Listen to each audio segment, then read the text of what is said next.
Tantanan mo na kasi si Ivy. Alam mo naman na ikaw pa rin na mapagbubunto na ng galit ng papa mo sa bandang huli.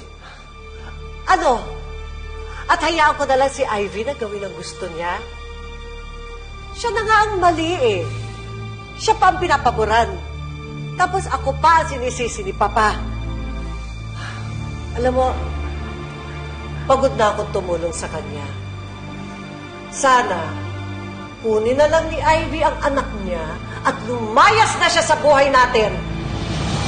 Ako na lang ba dito hindi nakakalam tungkol dyan? Phoebe, what are you talking about? Narinig ko ang pinag-uusapan nyo. Narinig ko din ang chismisa ng mga maids. So ano nga, totoo ba na anak ni Tita Ivy si Rachel?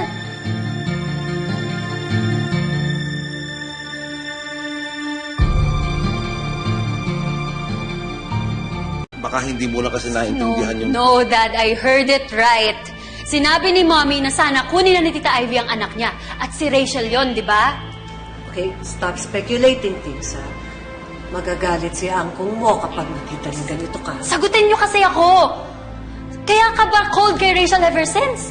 It's not what you think. Kaya ba si Tita Ivy lang ang concern kay Rachel dahil hindi mo naman pala siya anak? Oo na! Inampun ko ang bastarda ni Ivy. Hindi mo siya kapatid. Cynthia! Bakit? I saved Ivy from disgrace! At ako ang nag-suffer! Naating mga atensyon natin sa sarili nating anak dahil kay Rachel! Mami, hindi ko maintindihan. Bakit ba kailangan mo na magpanggap na maging mommy ni Rachel? Samantalang si Tita Ivy naman ang mommy niya. Dad, don't tell me ikaw nakabuntis kay Tita Ivy. Of course not! Nabuntis ng ibang lalaki at Tita Ivy mo noon. Tapos hindi na Okay, gusto. tama na, Cynthia. Hindi na kailangan malaman pa ni Phoebe ang detalye ng nakaraan ninyo. Phoebe, just go to your room and pretend we never talked about this, Pero okay? Dad... Phoebe, I'm still your dad. So you will do as I say. Go back to your room. No! Hindi ako babalik sa kwarto ko. Aalis ako dahil hindi ko na maintindihan ang pamilyang to. I can't stay the night in this house! Phoebe!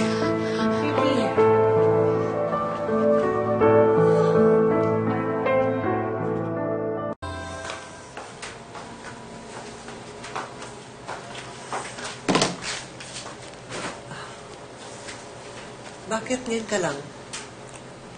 You're not answering my calls.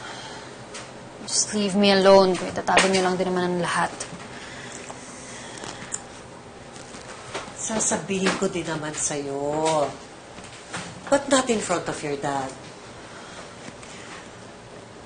Hindi si dad mo ang tatay ni Rachel.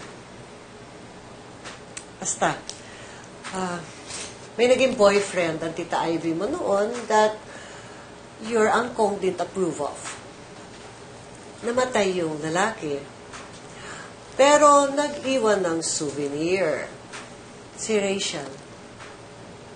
Dapat nga, ipapalaglag pa ni Papa si Rachel noon. Pero nagmakaawa ang paboritong anak niya.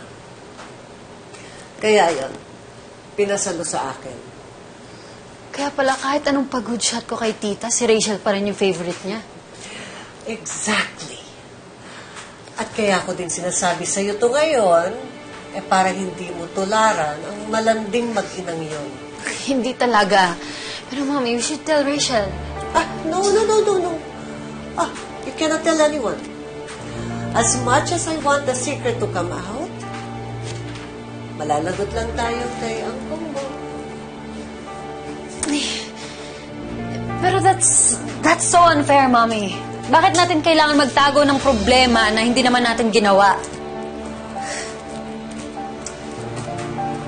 Phoebe, sundin mo lang kami ng angkong mo. At magiging safe ang position mo sa pamilya natin. Alright? Fine.